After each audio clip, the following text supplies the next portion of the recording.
날씨가 많이 추워졌습니다. 겨울의 한가운데로 들어온 것 같은데요. 건강 또 하나님께서 지켜주시겠지만 우리도 또 건강 잘 지키셔서 이 추운 겨울을 잘 났으면 좋겠습니다. 오늘은 전도서 11장입니다. 구약성경 전도서 11장 1절부터 5절에 있는 말씀을 함께 좀 살펴보도록 하겠습니다. 제가 1절과 2절에 있는 말씀을 읽도록 하겠습니다. 너는 내 떡을 물 위에 던져라. 여러 날 후에 도로 찾으리라. 7에게나 8에게 나눠줄지어다. 무슨 재앙이 땅에 임할는지 내가 알지 못함이니라. 고대 중동 지역에서 전해 내려오는 전래동화와 같은 거죠. 어떤 임금이 그 왕자를 데리고 어린 그 아들을 데리고 바깥에 갔다가 냇가에서 그만 실족사는 아니고 실족을 하게 되어서, 그러니까 이게 강물에 떠내려가게 됩니다. 어린 아들이. 근데 이 어린 아들이 떠내려가는데 그 왕은 죽었는지 아들이 죽었는지 살았는지를 알지 못하는 거예요. 그래서 아무리 군사를 풀어서 여기저기를 찾아보지만 찾지를 못했습니다. 그래서 왕은 죽었구나 하는 생각이 드는가 한편 또 어딘가에 살아있었으면 좋겠다라는 마음으로 끝까지 포기하지 않고 있었어요. 근데 1년쯤 지났을 때 이 아들이 돌아왔어요.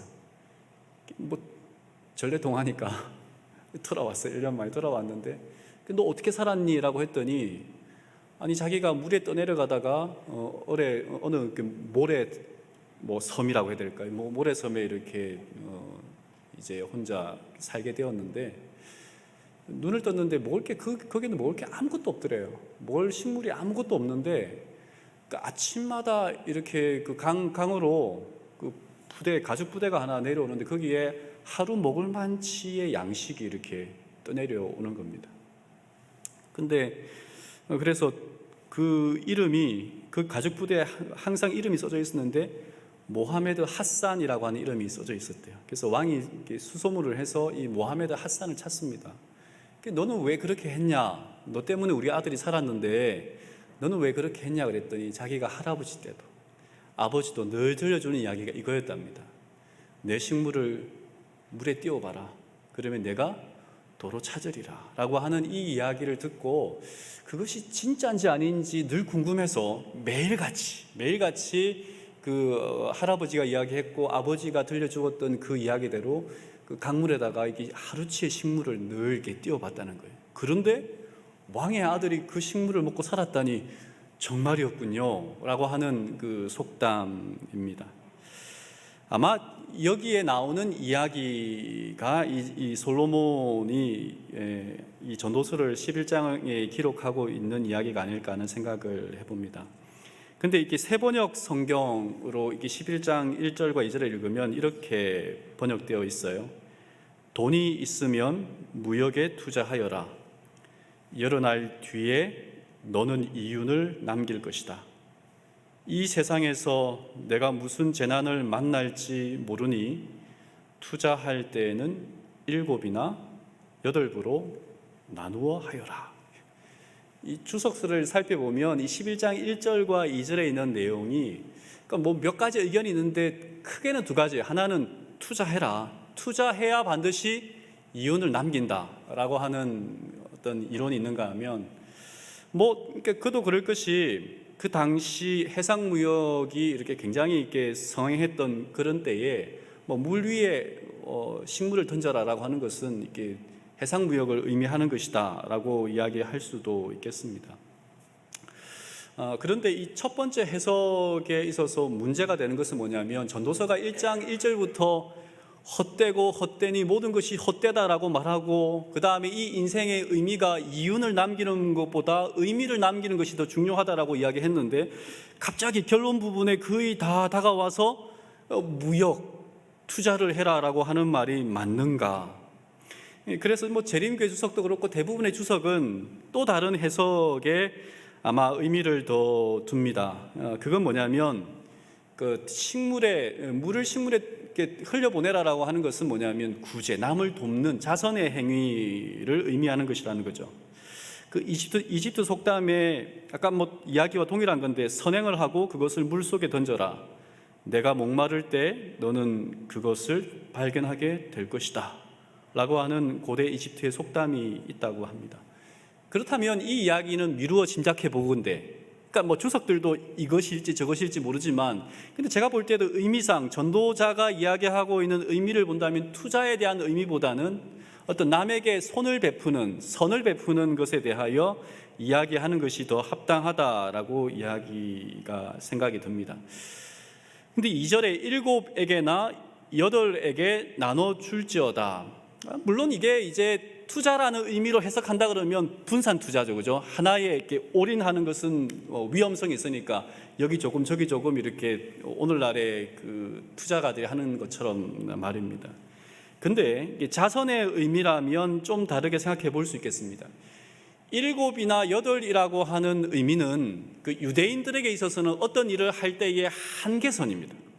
그러니까 몇 번이나 용서해야 되느냐라는 예수님의 질문에 한 7번 용서하면 되겠습니까? 라고 했던 베드로의 말을 기억하십니까? 그러니까 어떤 한계선이에요. 그러니까 7에게나 8이라고 하는 말은 네가 할 수 있는 만큼 최대한 뭐 하라는 거예요? 자선을, 도움을, 사랑을, 자비를, 은혜를 베풀라라고 하는 말로 이해할 수 있겠습니다. 이 떡이라고 하는 것은 우리의 삶에 꼭 필요한 거잖아요. 사람이 살아가는데 꼭 필요한 것이 떡이라고 한다면 이것은 우리의 삶에 꼭 필요한 것을 의미하는 은유적인 어떤 요소인 것 같아요. 그러니까 떡이라고 한다면 돈일 수도 있고요, 어떤 사람에게는 시간일 수도 있습니다. 어떤 사람에게는 재능일 수도 있겠습니다.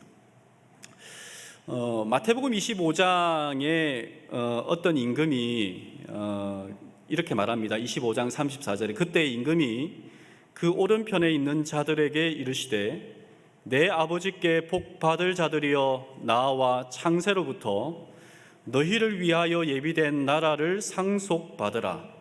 내가 줄일 때에 너희가 먹을 것을 주었고 목마를 때에 마시게 하였고 나그네 되었을 때에 영접하였고 헐벗었을 때에 옷을 입혔고 병들었을 때에 돌보았고 옥에 갇혔을 때에 와서 보았느니라.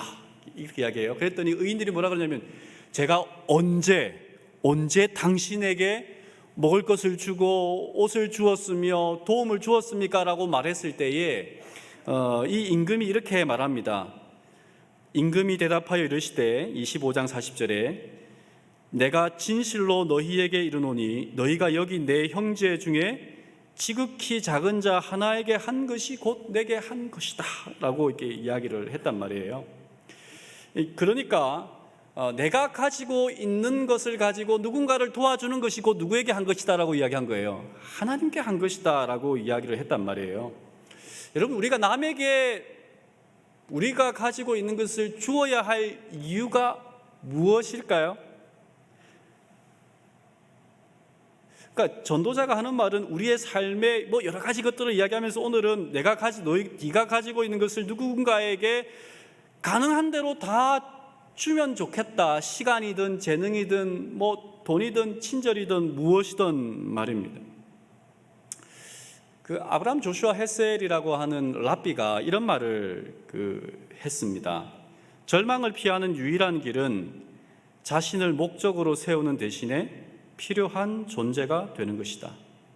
행복이란 그가 필요하다는 사실의 확실성이라고 풀이할 수 있을 것이다. 이렇게 말했어요.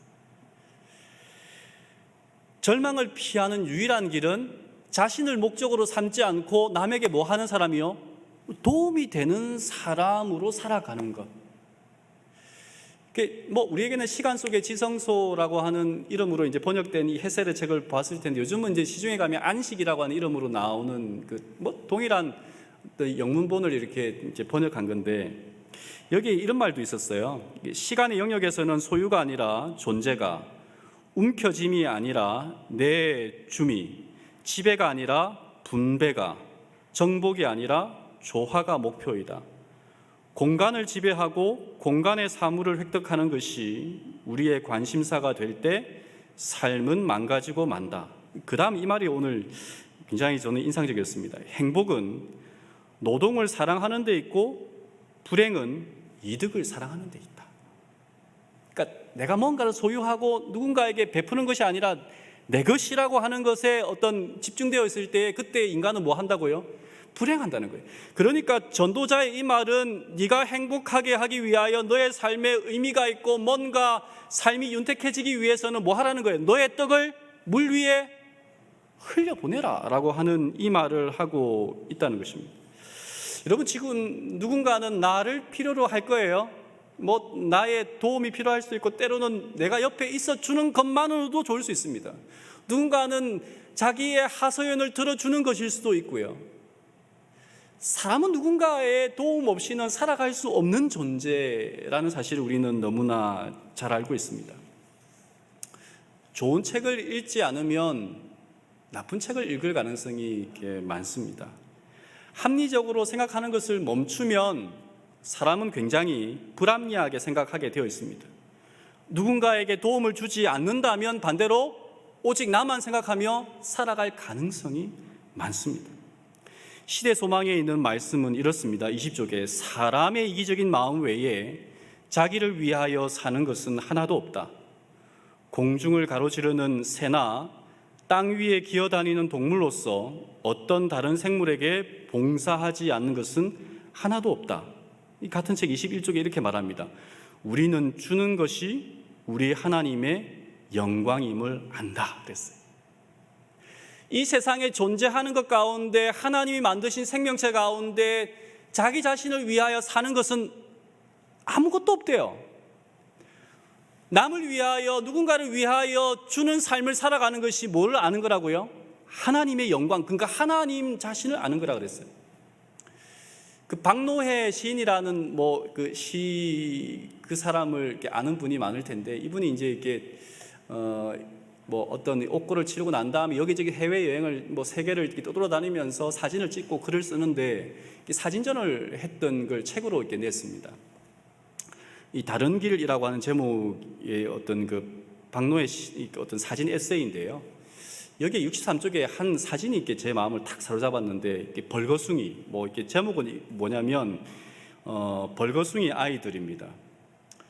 그러니까 인도네시아의 어느 어떤 그 해변인 것 같아요. 갯벌에서 아이들이 이렇게 이제 막 우통을 벗고 이제 뛰어노는 걸 이렇게 지켜보는 애들이 있고 아이들이 있고 그다음에 막 진흙탕 막 구르는 그런 사진입니다. 근데 그 인도네시아는 그 네덜란드와 일본에게 350년 동안 식민 지배를 당했대요. 350년이요. 굉장하지 않습니까? 굉장히 긴 시간입니다. 그래서 이렇게 그 인도네시아가 식민 지배 받을 때에 네덜란드와 일본이 네덜란드가 말한 건지 일본이 말한 건지 박노해 시인이 그렇게 글을 썼어요. 그들의 어떤 저항 운동에 싹부터 말리고자 초등학교 때부터 아예 운동장을 없애버렸대요. 운동장을 없애면 어떻게 됩니까? 아이들이 뛰어놀지 못하잖아요. 뛰어놀지 못하는 아이들이 이렇게 체력이 생기지 않으니까 뭔가 누군가에 대하여 힘을 키워서 대항하고자 하는 그런 마음이 생기지 않겠죠. 그러면서 그 책 63쪽에 이런 말을 이렇게 썼습니다.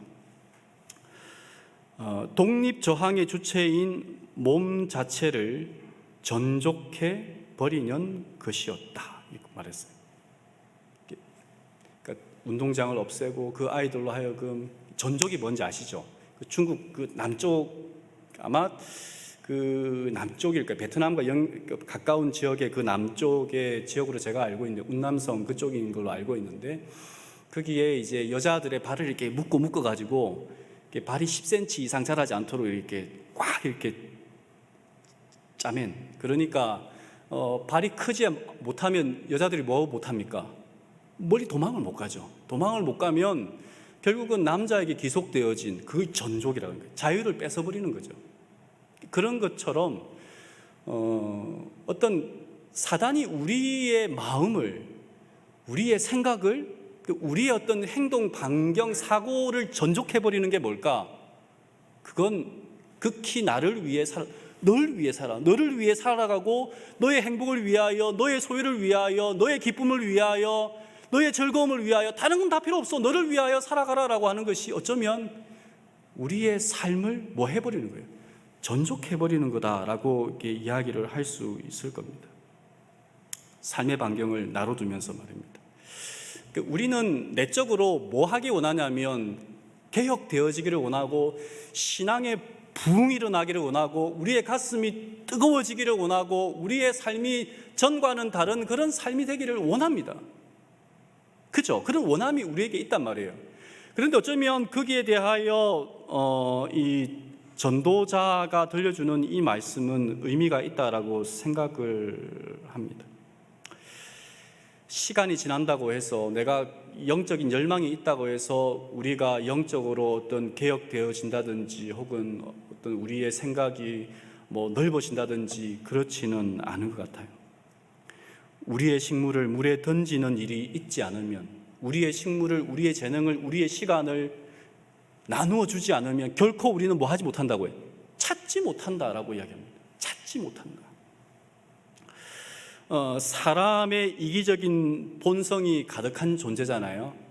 사람이, 아담과 하와가 선악과를 따먹은 이후에 우리의 어떤 본성은 죄를 쉽게 짓고 우리 자신을 최고로 섬기는 그런 일들에 어떤 물들어진 존재란 말이에요. 그것을 깨부수고 사단이 우리로 하여금 우리의 삶을, 생각을 전족해버린 그것을 깨부수는 것이 뭐예요? 그것이 누군가, 내가 아니라 밖으로 내보내는 에너지를 발산하는 것이다 라고 분명히 이야기를 합니다. 이 3절에 보면, 이 4절에 보면 풍세를 살펴보는 자는 파종하지 아니할 것이요 구름을 바라보는 자는 거두지 아니하리라 라고 이야기합니다.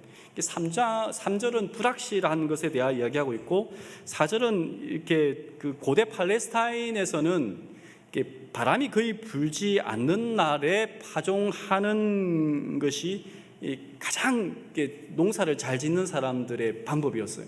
바람 불 때 파종하지 않고 바람 불지 않을 때 이렇게 파종하는 겁니다. 이 바람이 없어야 씨를 이렇게 골고루 이렇게 잘 뿌릴 수 있기 때문에 그렇습니다. 그런데 농부가 바람이 전혀 없는 완벽한 날씨만 기다리면 어떻게 될까요? 씨를 뿌리는 것이 쉽지가 못 뿌릴 수도 있습니다. 바람이 조금 불어도, 그러니까 바람이 전혀 안 부는 날은 없을 거잖아요. 바람이 조금 불어도 어제보다 덜 불면 뭐 해야 돼요? 씨를 뿌려야죠. 뿌려, 손해를 좀 감수하더라도, 위험을 좀 감수하더라도 뿌려야 합니다. 근데 좋은 타이밍이 오면, 절대적으로 좋은 타이밍이 오면 그때야 나는 뭐 하겠다? 씨를 뿌리겠다라고 한다면 그 사람은 씨를 뿌린다고요? 나는 정말 내 삶에 안정이 되면 그때야 누군가에게 내 손을 내밀겠다. 내가 먹고 살만하면 누군가에게 좀 친절을 베풀겠다. 내가 정말 내가 이제 자식도 좀 다 키워놓고 내가 어떤 살만해지면 그때 내가 신앙을 하겠다라고 한다면, 바람이 불지 않을 때 파종되어 씨를 뿌리겠다라고 하는 사람과 같다라고 이야기를 하고 있습니다. 3절에 있는 말씀처럼 살면서 우리가 절감하는 것은 삶이 우리가 생각한 대로, 우리가 계획한 대로, 우리가 바라는 대로 되지 않는다라고 하는 것을 우리는 너무나 잘 알고 있습니다. 오죽하면 세용지마라고 하는 고사성어가 나왔겠어요. 행운처럼 보이는 일이 불행의 단초가 될 때도 있고요, 불행처럼 보이는 일이 행복의 전조가 될 때도 있습니다. 상식의 세계에서는 인과 율이라고 하는 것이 작동하지만, 그런데 우리의 삶에, 우리의 신앙 생활에 있어서 인과 율이 반드시 작동하는 것은 아니더라라고 하는 것이죠. 그렇다면 내가 좀 살만하면 하나님 뜻대로 살겠습니다라고 하는 말은 오늘 4절에 있는 말처럼 바람이 불지 않을 때에 파종할 거다라고 하는 것과 같은 거예요.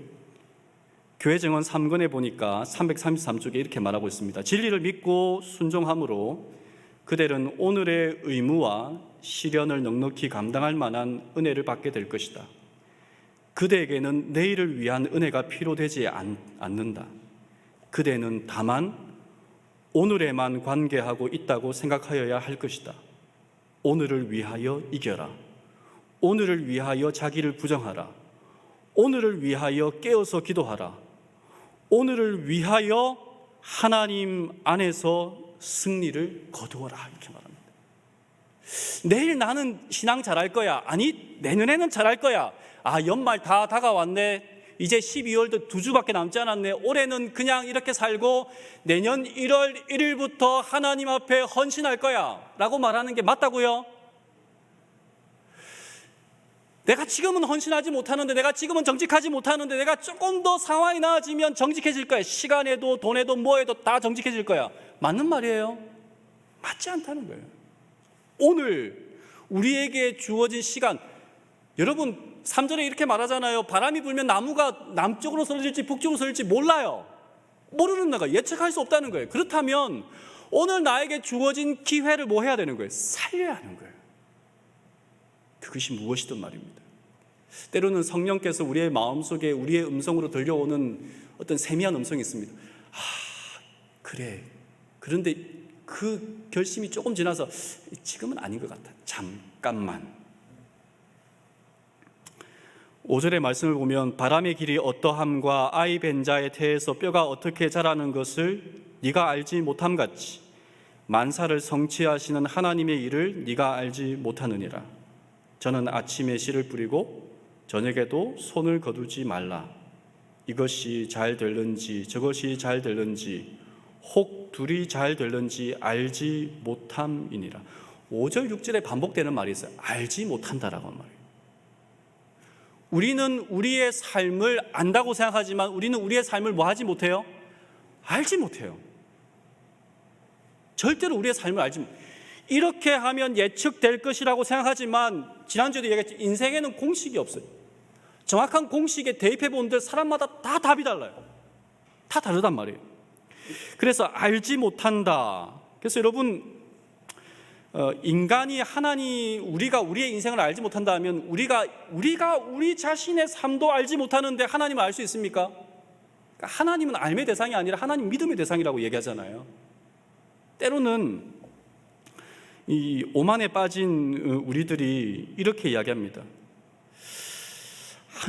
하나님께서 하나님의 뜻을 우리에게 분명히 알게 하시면 제가 하나님 뜻대로 살 텐데요. 하나님의 뜻을 모르겠습니다. 여러분, 이 말이 맞는 말일까요? 틀린 말일까요? 우리가 하나님의 뜻을 몰라서 그렇게 안 사나요? 그렇지 않잖아요. 사실은 그렇게 살면 손해볼 것 같다. 내 계획 속으로 내가 계획하고 어떤 이걸 한번 프로그램을 작동시켜 보니까 그렇게 가면 나에게 손해가 될 것 같다. 그래서 내가 하나님을 믿지만 이때는 이렇게 좀 내가 개입하고 이때는 이렇게 좀 틀어서 살아가는 게 맞겠다라고 생각될 때가 있단 말이에요. 그렇지 않습니까? 우리는 다시 전도서 11장 1절로 돌아가서 그러면 언제 식물을 던지느냐라고 하는 전도자의 질문에 대하여 우리가 좀 답을 해보아야 합니다.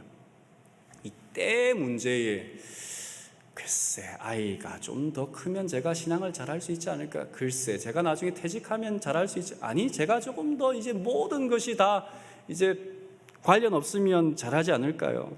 조금이라는 말을 씁니다.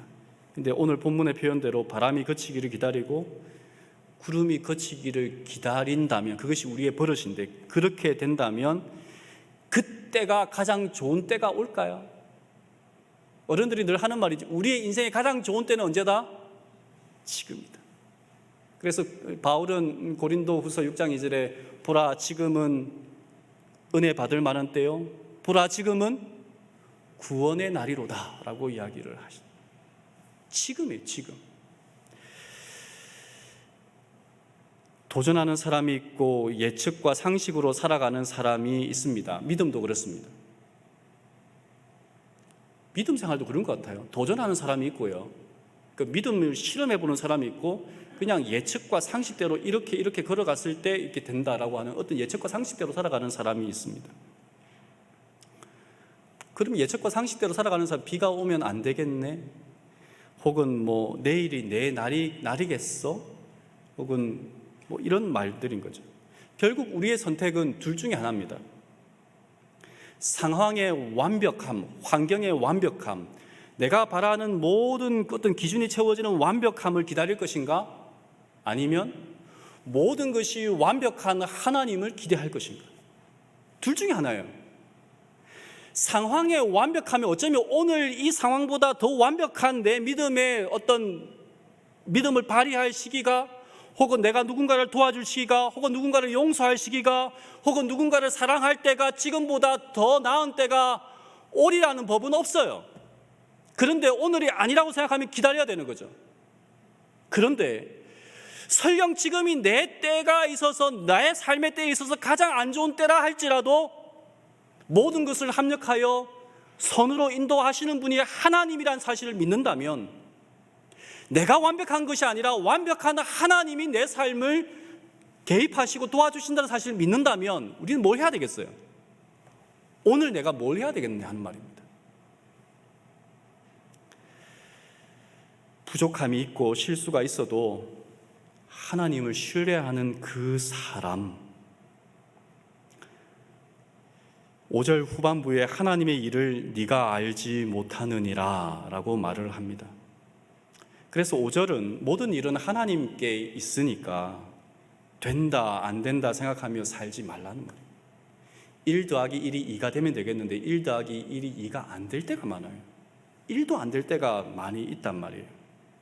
그럼에도 불구하고 하나님은 우리가 기회가 주어지는 대로, 늘 제가 작은 교회 많이 있다 보니까 그러면 안타까운 면이 있어가지고 가까운데 지근에 있는 교회들끼리 좀 이렇게 합병을 했으면 좋겠어요. 그래서 사경에 갈 일이 있거나 전도에 갈 일이 있거나 그렇게 이야기해보면 그분들이 하는 말이 이 말이에요. 1 더하기 1은 2인데 교회 하나가, 교회 두 개가 합치면 2가 될까요? 안 됩니다. 맞죠. 맞는 말이죠. 늘 그것이 우리에게 상식입니다. 근데 하나님의 경륜이라고 하는 말이지, 경륜이라고 하는 말에서 그 경제라고 하는 경영, 뭐 경제라고 하는 이코노미라고 하는 단어가 왔다라고 하는 이야기랍니다. 하나님이 경영하신다. 하나님이 오늘도 일하신다. 그래서 예수님께서 이렇게 말씀하셨잖아요. 요한복음 5장 17절에 내 아버지께서 이제까지 일하시니 나도 일한다 하시네. 사도 바울은 빌립보서 2장 13절에 너희 안에서 행하시는 이는 하나님이시니라고 하는 이 부분을 세 번의 성경을 이렇게 번역했습니다. 하나님은 여러분 안에서 활동하셔서 여러분으로 하여금 하나님을 기쁘게 해드릴 것을 염원하게 하시고 실천하게 하시는 분이십니다. 우리의 상황이 완벽하기 때문이 아니라 우리를 잘 아시고 쉬지 않으시고 오늘도 일하시는 그 하나님이 완벽하시기 때문에 우리에게 주어진 기회가 하나님께서 원하는 것이라면 우리는 뭘 해야 되는 거예요? 오늘도 믿음의 씨름을, 믿음의 떡을, 우리의 떡을 뭐 해야 되는 거예요? 7익이나 8익이나 살 수 있는 대로 믿음을 펼쳐야 되는 거예요. 테레사 수녀는 자신의 삶을 뭐라 그랬냐면 몽당연필이라고 그랬어요. 몽당연필. 몽당연필 뭔지 아시죠? 쓰고 써서 이게 이렇게 달아지는 그 연필. 그렇게 달아지는 것이 그의 삶. 뭐 엘렌 화이트 선지자도 그렇게 말했잖아요. 녹슬어 없어지는 것보다 달아 없어지겠다라고 하는 것이 그 삶의 어떤 격언이었던 것처럼 말입니다. 기회가 있는 대로. 근데 이게 찔리는 게 뭐냐면요. 오늘 말씀을 줄이면서 저는 기회를 살피는 사람이거든요. 이 손을 이렇게 펴는 사람이 아니라 손을 이렇게 오므리는 사람이란 말이에요. 근데 하나님이 살아계시고 하나님이 일하시고 하나님께서 그 헷셀이 했던 말 가운데 뭐냐면 인간의 영혼은 하나님의 촛불이라고 했어요. 그러니까 우리를 통하여 하나님을 믿는 사람을 통하여 하나님이 드러난다면 오늘 우리는 하나님의 말씀 할 수 있는 대로 우리의 믿음을 기회가 주어지는 대로 우리가 할 수 있는 모든 것들을 뭐 하는 거예요? 실험하고 던지고 하나님께 맡길 필요가 있다는 사실입니다. 그래서 오늘이라고 하는 시간 동안 다시 한번 이 저녁에 우리를 하나님께 맡기고 우리의 생각 속에 주어지는 매일매일 삶 속에 주어지는 하나님의 은혜가 있을 때에 그것을 다음으로 미루지 말고 붙들고 우리에게 주어진 누군가를 위해 기도해야 되겠다, 누군가를 도와줘야 되겠다, 누군가를 위하여 내가 이런 말씀을 좀 전해야 되겠다라고 하는 생각이 들 때 그때에 바로 전화를 들고 그때 바로 지갑을 열고 그때 바로 우리의 발과 손이 움직이는, 그리고 우리의 믿음이 하나님 앞에 굴복되어지고 순종되어지는 저와 여러분의 삶이 되기를 간절히 바라면서 오늘 말씀을 줄이도록 하겠습니다.